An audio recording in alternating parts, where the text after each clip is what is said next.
Hi, I'm astrologer and life coach Penny Dix. Welcome to my YouTube channel. Welcome back. If you are one of my regular visitors here, and if you've not been here before, a big welcome to you. And I'd love it if you like what you see, if you would subscribe. So today I am bringing you one of my special short heads up videos, but this one is specifically for the sign of Scorpio, and that's if you have the sun in Scorpio or the rising sign, also known as the ascendant. And this is for all you need to know all about all the astrological energies for the month of April 2023. Let's see what's going on, because it's quite an active month, because we've got two areas of your chart which are really jam-packed with cosmic bodies. We've got the sixth house, and the sixth house, of course, is your Aries house. And this is the part of your chart that is very much about your day-to-day working routine. It can also be where we do good service for others. It's also health, and it can be small pets. So what have we got here? We've got the sun. We've got Chiron, that is our asteroid, the wounded healer. We've got Jupiter, my big outer boy of expansion, luck, and opportunity. Eris has been here for years and will be. She moves very slowly, and she is the asteroid known as the goddess of strife and discord. And we've still got, right at the beginning of the month, till the 3rd, Mercury, our planet of communication, who moves into Taurus, into your 7th house of significant relationships on the 3rd. So let's unpack this energy a bit, because by the 5th, the sun will actually be conjunct Chiron. Now, the sun is actually about us. It's our soul, it's our life, it's our whole essence and being. And so conjunct Chiron, the wounded healer, in the 6th house would imply that you are going to start feeling better. Even if you've not been suffering from winter or early spring ailments, then you're just generally going to be feeling a lot better health-wise. So that's going to be helped by that. And also Jupiter there, bringing luck and opportunity, bringing expansion to this, is giving you that chance to do things that really promote good health for you, changing habits, doing things that are going to be good for you in the long term. Now, we need to also look at the 6th of April, because we have a full moon in Libra. Now, this is in your 12th house. Now, this is the part of your chart that is very much to do with the inner you, your kind of psyche, your soul. It can be where we can feel a little bit imprisoned, a little bit restricted, contained, confined. But this full moon, I feel for you, because it's in opposition to the sun, naturally, and Chiron, our asteroid, the wounded healer. This is a healing full moon. This is a full moon where you may be reviewing and looking at certain ways that you have been thinking about yourself and feeling that you don't know how to break out of certain habits or behaviors. And I just feel this full moon is going to help you have the awareness to see what you actually do, what steps you have to take to change that, to just kind of make it different and better. So it's a helpful... Oh, here we go. Siri, you know what he's like.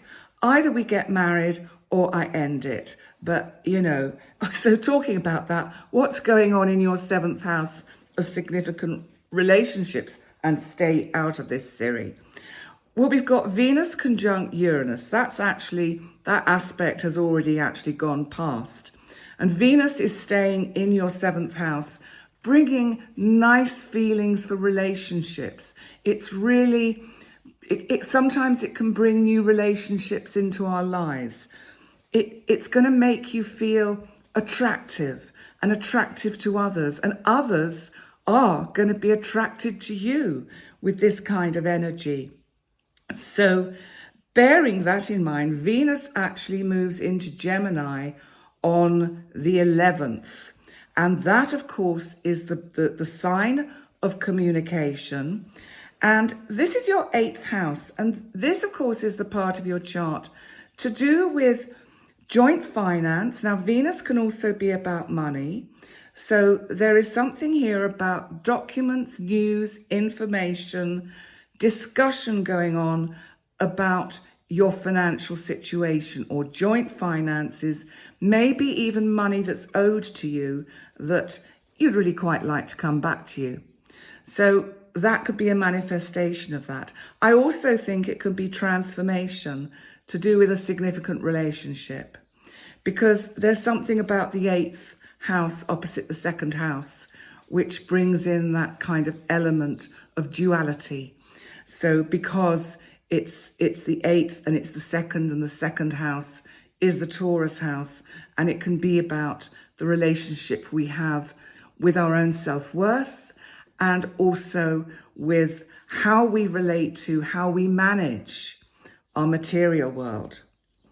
So let's see what else is going on, because yes, now this is important, because on the 20th, the new moon is again in Aries. Now, it's most unusual to have 2 new moons in the same sign in a lunar cycle, in a lunar month. But this month, that is what we've got. So the first new moon we had in Aries was on the 21st of March, just after the sun moved in to Aries on the equinox, and it was at the 0 degree. And this was giving you kind of like a double boosted whammy of opportunity to set in place new intentions and goals. Now, the new moon that we've got now coming up on the 20th is just before the sun will slip into Taurus. So it really is at the very final degree of Aries. It's at 29 degrees and 49 minutes. This again, like that new moon we had back in March, gives it extra energy, extra kind of sort of beneficial feelings of you being able to really kind of look at what you want to manifest in your life. Not only that, this one is a new moon solar eclipse. So that is interesting. Now, this, of course, is taking place in your 6th house of your routine and health. If your health has needed some attention, this really is a heads up to get something sorted about it, to go and see the right consultants, doctors, etc., to put your mind at rest. Remember, 6th house, that's kind of, 6th house is health, and it's opposite the 12th, which can be where our thoughts and feelings can feel a bit restricted and concerned. And I feel that this new moon, because it's a solar eclipse, it might be that something has been overlooked, something has been overshadowed, and that actually if you go to the right doctor, you will get it addressed and sorted. So just keep that in the forefront of your mind. The next day, on the 21st, Mercury, our planet of communication, goes retrograde. Do not fear it. It's okay. It will be fine. Mercury retrograde in Taurus in your house of relationships. And that's until the middle of May, May the 15th to be precise, which is the day before Jupiter will come into this part of your chart. So as an overall kind of look at your April and moving into May forecast, relationships are really well starred this month. I think unexpected events can happen. People pop back into your life because that can be the Mercury retrograde that brings someone you haven't seen for a long time, someone you haven't even thought about pops back in. So that could be a manifestation of this energy. And with Jupiter moving into this part of your chart in mid-May, I know I'm kind of leaping ahead, it brings luck, opportunity, and really good vibes, good feelings. So I want to give you that now because it is so super exciting.